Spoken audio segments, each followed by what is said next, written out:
ఆ బాధ ఎలా ఉంటుందంటే అనేది అది ఎక్స్ప్రెస్ చేయలేను. అది ఒక అంతర్మదనం. ప్రతి ఆర్టిస్ట్కి ఒకరోజు కావాలి అని ఉంటుంది. ఈరోజు దిస్ ఈజ్ మై డే. అలాంటి ఒక హంగ్రీ లాస్ట్ నేను 98 నుంచి ఆ హంగ్రీ ఫీల్ అవుతానే ఉన్నానండి. రీసెంట్గా శనివారం చూసినప్పుడు కూడా నాన్నగారితో కూడా అన్నాను ఈ మాట. నిజం చెప్తున్నాండి, ఆ రోజు నేను ఆ సినిమా చూసిన తర్వాత ఆ బాత్రూంలోకి వెళ్ళి ఫేస్ వాష్ చేసుకుంటా ఒకసారి అమ్మ నాకు ఎందుకు రాలేదు ఇదని ఆత్మని కొట్టానండి. 3 days వాసిపోయింది ఇదంతా.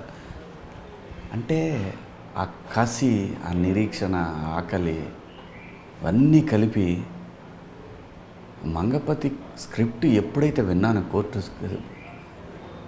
ఇది నా స్క్రిప్ట్. ఇవాళ సక్సెస్ అయింది కాబట్టి ఇలా మాడుతున్నాడని కూడా ఒక వర్గం అనుకోవచ్చు, తప్పేం లేదు. ఒకవేళ నేను కూడా అనాలని అనుకుంటాను ఎవరన్నా ఆర్టిస్టులు చెప్పినా. బట్ కరెక్ట్గా 90s రిలీజ్ అయిన తర్వాత 1 yearకి ఈ సినిమా రిలీజ్ అయిందండి. 24 January 5th, 25 March 14th.